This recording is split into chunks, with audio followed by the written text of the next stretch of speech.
sama anggota kan, biasa saja. Setiap kendaraan yang memasuki Polres Oki dengan ketat harus melewati protokoler kesehatan tanpa terkecuali anggota maupun masyarakat yang datang ke Polres Oki.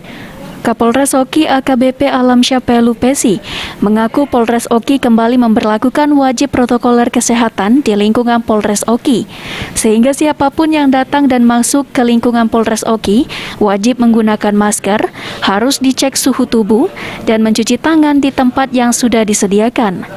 Selain memfasilitasi di luar ruangan, Polres Oki juga memfasilitasi alat cuci tangan di setiap ruangan, sehingga setiap orang yang ingin memasuki ruangan wajib mencuci tangan dan menggunakan masker.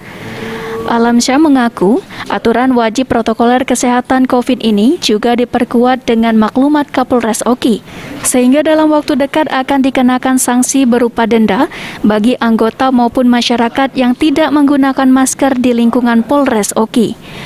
Sanksi denda ini sebesar Rp20.000 bagi pelanggar yang tidak menggunakan masker di lingkungan Polres Oki. Hasil dari sanksi denda ini kemudian akan disumbangkan ke Masjid Polres Oki.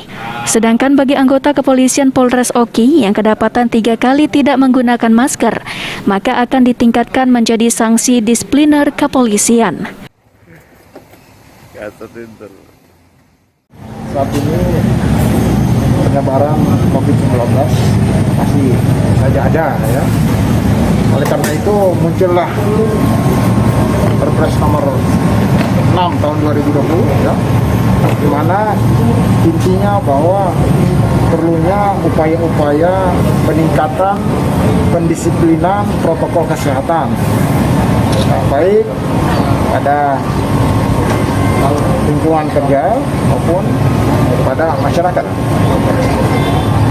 Kami di Polres Oki berdasarkan direktif dari Bapak Kapolda Sumsel bahwa memang sudah dari lama sejak awal-awal COVID ini menyebar, kita sudah membuat protokol kesehatan di lingkungan kerja kita, dan itu sudah menjadi budaya di Polres Oki.